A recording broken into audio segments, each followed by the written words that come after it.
बारिश इस कदर तेज बरस रही थी कि शहर की गलियां जैसे बह जाने को तैयार हों। सड़क के किनारे पर एक छोटा सा चाय का ढाबा, जिसके बाहर नीम का पुराना दरख्त अपनी शाखें हिला हिला कर जमीन पर पानी झाड़ रहा था। इसी ढाबे के एक कोने में सुलेमान बैठा था, सामने चाय का कप और हाथ में एक पुरानी किताब, इंसान और उसका ज़मीर। सुलेमान कोई बड़ा आदमी नहीं था, लेकिन उसकी आंखों में एक अजीब गहराई थी। वो मजदूरी करता, दिन में ईंटें ढोता, रात में किताबें पढ़ता। इसके कपड़ों पर मिट्टी के धब्बे होते, मगर बात करने का अंदाज ऐसा जैसे किसी बड़े उस्ताद से गुफ्तगू हो रही हो। इसी लम्हे ढाबे का दरवाजा धीरे से खुला। एक लड़की अंदर आई, भीगी हुई, दुपट्टे से बारिश का पानी झाड़ती हुई। वो सीधी काउंटर पर गई और चाय का ऑर्डर दिया। इसकी आंखें सुर्ख थीं, जैसे रोते रोते थक गई हो। सुलेमान की नजर किताब से हटकर उस पर जा टकी। वो उसे पहचानता था। आलिया, वो लड़की जो इसी मोहल्ले में रहती थी। अक्सर गली में अपनी मां को हाथ पकड़कर डॉक्टर के पास ले जाती थी। चाय आने पर आलिया करीब वाली मेज पर बैठ गई। कुछ लम्हे खामोशी रही, फिर अचानक उसने पूछा, आप हमेशा किताब पढ़ते रहते हैं? सुलेमान ने मुस्कुराकर कहा, हाँ, किताब इंसान का सबसे सच्चा दोस्त है, बारिश में भी साथ देती है। आलिया ने आह भरी। दोस्त का होना अच्छा होता है, चाहे इंसान हो या किताब। मेरे पास इस वक्त दोनों नहीं है। यह जुमला सीधा सुलेमान के दिल में उतर गया। उसने पूछा, क्यों, क्या हुआ? आलिया ने अपनी मां के बीमार होने का जिक्र किया, महंगे इलाज और उसके पास पैसे न होने की मजबूरी। बात करते करते इसकी आंखों में आंसू भर आए। अगले दिन सुलेमान ने अपनी हफ्ते भर की मजदूरी से मिलने वाले पैसों का बड़ा हिस्सा आलिया को दे दिया। ये तुम्हारे लिए है, कल डॉक्टर को दिखाओ। आलिया ने हैरानी से कहा, लेकिन तुम्हें जरूरत होगी। सुलेमान ने हल्का सा हंसकर कहा, मेरी जरूरतों से ज्यादा तुम्हारी जरूरत है। ये वो लम्हा था जहां एक ताल्लुक की पहली ईंट रखी गई। सुलेमान के लिए यह सिर्फ मदद नहीं थी, ये एक वादा था, एक खामोश वादा कि वो आलिया के साथ खड़ा रहेगा, चाहे हालात कैसे भी हों। दिन गुजरते गए। दोनों अक्सर इसी ढाबे में मिलते, कभी गली के निकड़ पर, कभी लाइब्रेरी में। आलिया की मुस्कुराहट आहिस्ता आहिस्ता वापस आ रही थी, लेकिन एक दिन सब कुछ बदल गया। शाम का वक्त था। सुलेमान घर पहुंचा तो दरवाजे के नीचे एक पर्ची दबी हुई थी। इस पर सिर्फ चंद लफ्ज लिखे थे, तुम्हारे वालिद की मौत एक हादसा नहीं थी। अगर सच जानना चाहते हो तो कमाल शाह से मिलो। सुलेमान का दिल धड़कने लगा। इसके वालिद के बारे में उसने हमेशा यही सुना था कि वो एक हादसे में मारे गए, लेकिन ये पर्ची। अगले दिन वो शहर के कोने में एक पुराने मजार पर पहुंचा, जहां कमाल शाह नाम का एक फकीर रहता था। लंबी सफेद दाढ़ी, सर पर पुराना अमामा और आंखों में ऐसा नूर जैसे सदियों का इल्म छुपा हो। कमाल शाह ने सुलेमान को देखते ही कहा, आखिर तुम आ ही गए, मैं तुम्हारा इंतजार कर रहा था। सुलेमान ने चौंक कर पूछा, आप मुझे जानते हैं? फकीर ने मुस्कुरा कर कहा, मैं तुम्हारे बाप को जानता था और उनका कर्ज अभी बाकी है। ये कहकर उसने जेब से एक छोटा सा लकड़ी का डब्बा निकाला और सुलेमान के हाथ में रख दिया। ये तुम्हारे लिए है, लेकिन याद रखना, इसका मतलब समझने के बाद तुम्हारी जिंदगी बदल जाएगी। सुलेमान ने डब्बा खोला। अंदर एक पुराना नक्शा था और एक तस्वीर। इस तस्वीर में उसके वालिद के साथ एक अजनबी आदमी खड़ा था। जिसकी आंखों में अजीब वहशत थी। सुलेमान मज़ार से लूट रहा था।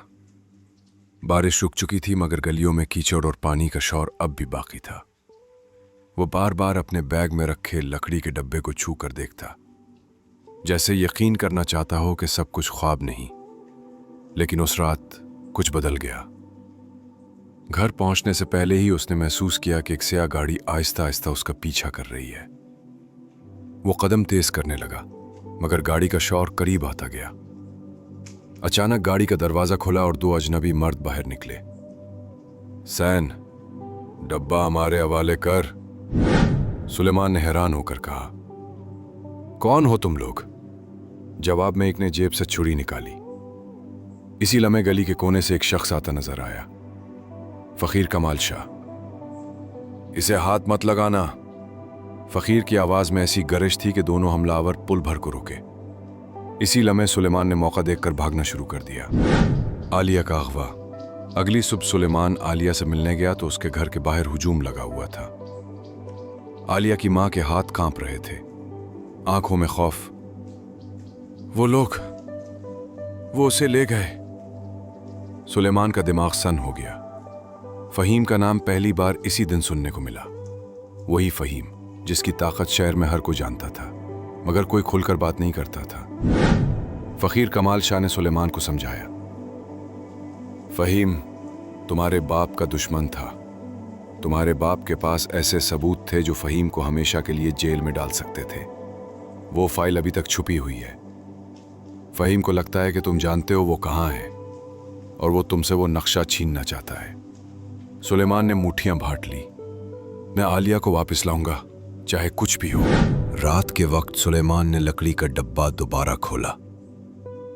नक्शा पुराने कागज पर बना था। इस पर मिट्टी और खून के धब्बे जमी हुए थे। नक्शे में शहर के पुराने हिस्से का एक खुफिया रास्ता दिखाया गया था जो रेलवे स्टेशन के पीछे से शुरू होता और एक वीरान किले तक जाता था। तस्वीर को गौर से देखने पर सुलेमान ने एक अजीब चीज महसूस की। इस आदमी के हाथ में एक अंगूठी थी जिस पर एक खास निशान कंदा था। फकीर ने बताया, यह निशान फहीम के आदमियों का है। अगर यह तस्वीर आम हो गई तो फहीम का असली चेहरा सामने आ जाएगा। लेकिन फकीर ने एक सख्त वार्निंग दी, याद रखो नक्शा तुम्हें मंजिल तक ले जाएगा लेकिन हर कदम पर तुम्हारी जान खतरे में होगी। इसी लम्हे सुलेमान के फोन पर एक पैगाम आया। आलिया की तस्वीर, आंखों पर पट्टी बंधी हुई और नीचे लिखा था, नक्शा हमारे हवाले कर वरना तुम्हारी मोहब्बत का अंजाम तुम्हारे बाप जैसा होगा। सुलेमान ने फैसला कर लिया, वो नक्शे के रास्ते पर चलेगा। रात का वक्त, आसमान पर आधा चांद और शहर की सड़कों पर सन्नाटा। वो एक बोसीदा बैक पीक में नक्शा, तस्वीर और कुछ पानी रखकर निकल पड़ा। फकीर कमाल शाह ने उसे एक पुराना खंजर दिया। ये सिर्फ हथियार नहीं, तुम्हारे बाप की निशानी है। याद रखना, तुम अकेले नहीं हो। नक्शे के मुताबिक उसे रेलवे स्टेशन के पीछे एक टूटे हुए पुल के नीचे से गुजरना था। वहां अंधेरा इतना गहरा था कि अपनी उंगली भी नजर न आती। कदमों की चाप सुनकर वो रुका। पीछे 3 आदमी फहीम के गंडे हथियार लिए आ रहे थे। सुलेमान दौड़ने लगा। तंग गलियों, पुराने बाजार और एक कब्रिस्तान से गुजरता हुआ आखिरकार किले के दरवाजे तक पहुंच गया। किला वीरान था मगर हवा में एक सर्द खौफ तीर रहा था। किले के अंदर दाखिल होते ही उसे आलिया की आवाज सुनाई दी, सुलेमान। वो सुतून के पीछे बंधी हुई थी और सामने फहीम खड़ा था, वही आदमी जो तस्वीर में था। फहीम ने तंजिया हंसी के साथ कहा, आखिरकार तुम आ ही गए। नक्शा दो और अपनी जान ले जाओ। सुलेमान ने एक कदम आगे बढ़ते हुए कहा, नक्शा तुम्हें नहीं मिलेगा।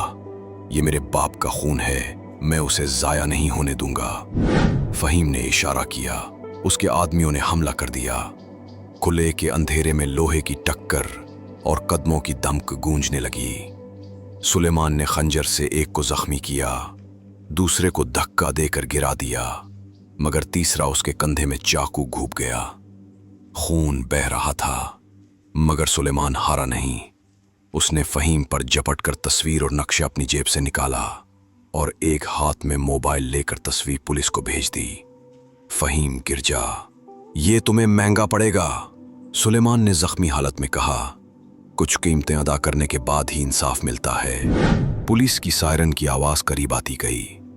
फहीम के आदमी भागने लगे, मगर फहीम सुलेमान पर टूट पड़ा। दोनों के बीच आखिरी लड़ाई हुई और आखिरकार सुलेमान ने खंजर उसके हाथ से छीनकर जमीन में गाड़ दिया। आलिया आजाद हो गई, मगर सुलेमान का जख्म गहरा था। वो किले के फर्श पर गिर पड़ा। आलिया उसके पास बैठी रो रही थी। हम जीत गए, तुम उठो, प्लीज उठो। सुलेमान की सांसें भारी हो रही थीं। उसने हल्की सी मुस्कुराहट के साथ कहा, मोहब्बत का मतलब हमेशा साथ रहना नहीं, बल्कि किसी की जिंदगी में रोशनी बन जाना है, चाहे खुद अंधेरे में चले जाएं। उसकी आंखें आहिस्ता आहिस्ता बंद हो गईं। पुलिस फहीम को गिरफ्तार कर लेती है और वो फाइल बरामद हो जाती है, जिसमें उसके जराइम के तमाम सबूत मौजूद थे। आलिया अपनी माँ के इलाज के बाद सुलेमान के नाम पर एक लाइब्रेरी खोलती है, जिसके दरवाजे पर एक तख्ती लगी होती है।